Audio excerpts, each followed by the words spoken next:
Hey everybody, Beth Helvey, Michael Saunders and Company. I hope you're doing well today. Today is Monday, May 18th, and for those of you with children in Sarasota County, this is our last week of school, thank God. So we're going to be done with distance learning. They're going to finish up early so that they have the last week of school to basically shut down. It's been a little weird, but we're getting through it. Today is a rainy, cloudy, and stormy day.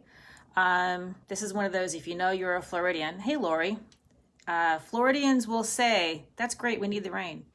And there's a lot of us that actually love storms, so I actually really love these days too. We'll have a sunny day tomorrow, I'm sure. Hey Kenny.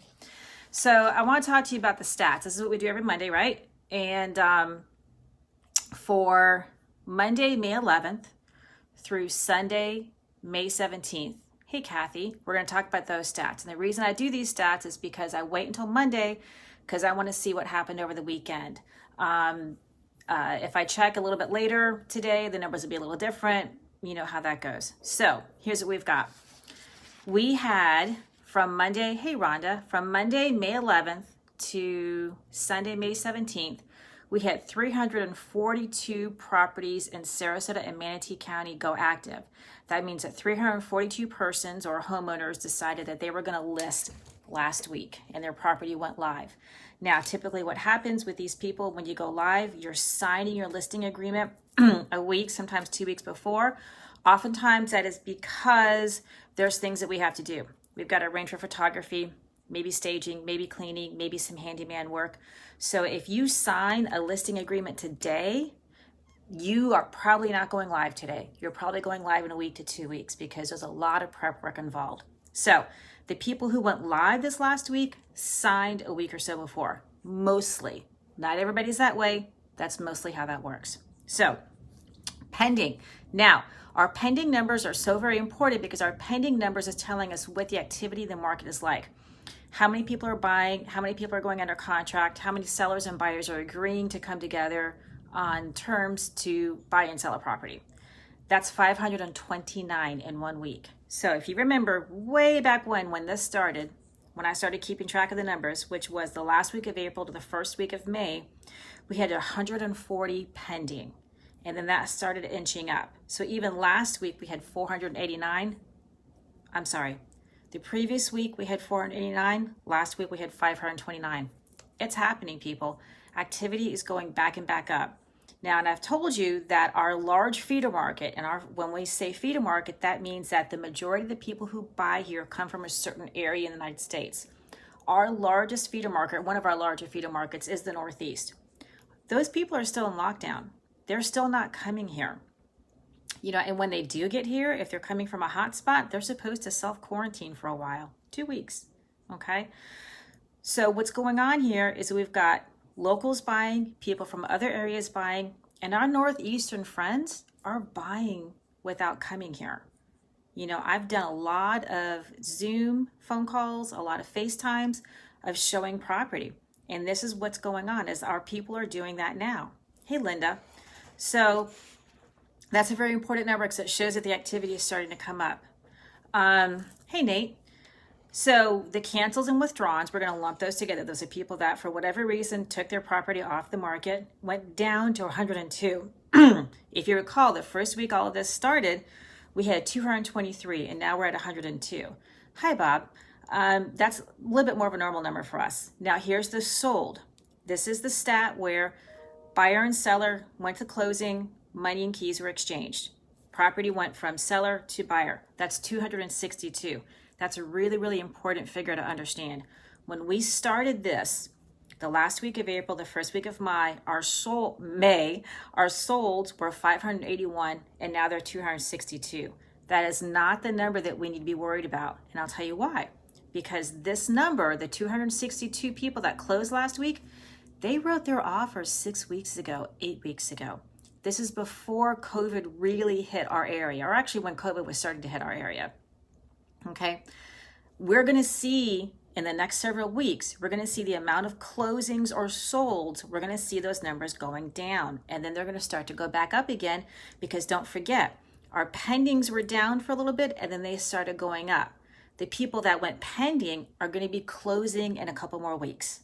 Okay. Then we're going to see the number of closings go up. So don't be surprised.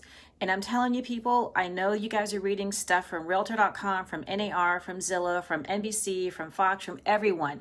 When they tell you that only so many properties closed and they're using that number to, I don't know what they're trying to do, but read between the lines. The fact that there was only a small number of properties that closed last week or the week before, we expected that. Okay, we saw that coming 6, 8, 10 weeks ago. That's a normal number. That's not surprising. What's really indicative of what the market is doing is how many people put properties under contract. That number is going up and up and up and up. And another thing that we can do is we can go into and see how many properties are being shown. Hi, Bob. Hi, Bonnie. Hi, David. And the number of showings for properties is going up and up and up and up. Okay, so even with everything in place, you know, people wearing masks, people washing their hands, using sanitizer, being extraordinarily careful when we walk into people's homes, people are still going out and seeing property. That number is going up. Okay, and that is what the market is doing. The market is starting to come back. Is it going to be perfect tomorrow and back to where it was? No, it's a process. And it's going to happen slowly. It's going to go up slowly. And we expected that because it came down quickly. You know, it's normal. It's just how the V or W or U insertion goes. It's either going to be a V where it starts to climb up radically, or it's going to be a slow climb, one or the other, and it's going to happen. So that's what's going on in the market.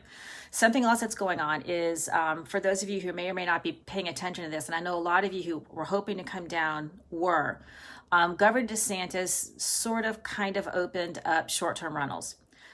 He's leaving it up to the counties, and they must request in writing what the county is going to do to ensure things like cleaning and inspections and stuff like that. And there's a reason for this. The reason our hotels and resorts and things are open is because they already have these protocols in place. They already have standards that they must adhere to in order to be a hotel, resort, what have you. This is a governmental thing. And they already have these cleaning standards in place, just much like how your offices are done. Okay? Hey, Ann. So short-term rentals are oftentimes run by individuals. It's often you have 1 or 2 condos or single-family homes, and you're throwing out an Airbnb or VRBO or something like that. And there really isn't regulation set in place for how these persons must keep their property clean. That's where the kind of loophole is, and that's why the governor is putting it on the counties to decide how they're going to take care of this.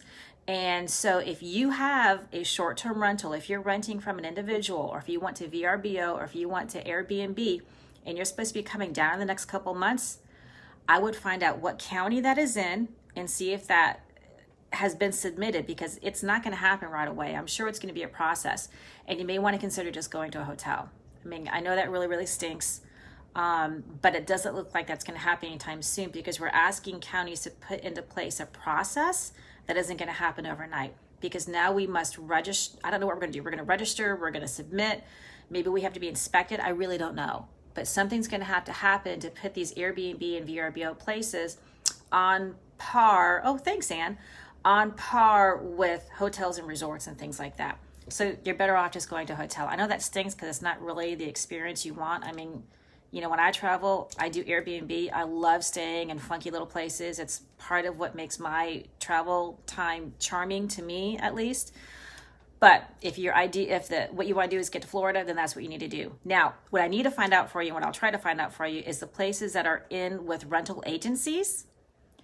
They may be able to get out of this loophole quicker, and that's something that we're going to have to find out. And I think that'll probably emerge over the next, like week or so, because they have different standards than the individual who throws their property on Airbnb or VRBO. So they're kind of in the middle. So anyways, that's it in a nutshell. It is storming and raining, and I've got every light in the house on so you can actually kind of see me. But in a nutshell, the active numbers are up, which means that the people who are putting faith in the market and putting their properties on the market. The number of properties that went pending, which is where sellers and buyers agree to terms on a contract, went up. And yes, I participated in those numbers myself last week. I had a few properties go pending. So It's out there. People are out there. Showings are different. We're doing things completely differently. I'm not putting people in my car right now because nobody's comfortable being in my car. Totally get it. And we're doing stuff virtually. You know, it's how we're going to be doing things probably for a while. So fewer people are taking their property off the market, and our solds are down. Our solds are going to be down. We're going to be down for the next couple of weeks, and then they're going to go back up again. Because don't forget, that data is from several weeks ago. So that is our Monday figures. We're going to keep doing this on Mondays because I think it's a great idea, because looking at it from week to week during this time frame gives us a lot more information as to what's going on than when we do it monthly, which is what we used to do. I hope y'all are doing well. I would tell you to go out and get some vitamin D, but I don't know if there's going to be any available today, at least not in Sarasota, because it's storming pretty good right now. But if you do happen to have that opportunity, get out and get some vitamin D, wear your sunscreen, drink lots of water. If you have any questions about these numbers or about the short-term rentals, throw them in the comments. I'll do what I can to get you some answers. The short-term rental thing is still being planned and still being put together. If you have any questions in general, throw it in the comments or send me a DM, and I'm happy to answer them. I hope you all have a great day, and I'll talk to you soon. Bye now.